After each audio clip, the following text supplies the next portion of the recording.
முருகன் 2 கையில கொடுக்கிறவரோ 4 கையில கொடுக்கிறவரோ 6 கையில கொடுக்கிறவரோ கிடையாது. 12 கையில தரக்கூடியவர். கேட்டவருக்கு கேட்ட வரங்களை அல்ல, நினைத்தவருக்கு நினைத்த வரத்தை விட அதீதமான நலன்களை வாரி வாரி வழங்கக்கூடியவர். அவர் 12 கையில கொடுப்பார், வாங்குறதுக்கு நமக்கு தான் 2 கை பத்தாது.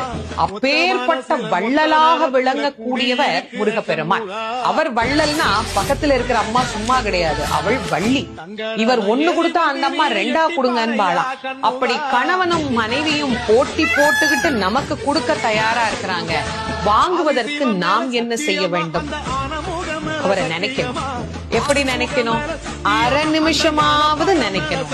அரை நிமிஷம் எப்படி நினைக்கணும்? எனக்கு கொடுப்பாரு, எனக்கு கொடுப்பாரு, எனக்கு கொடுப்பாருன்னு நினைக்க கூடாது.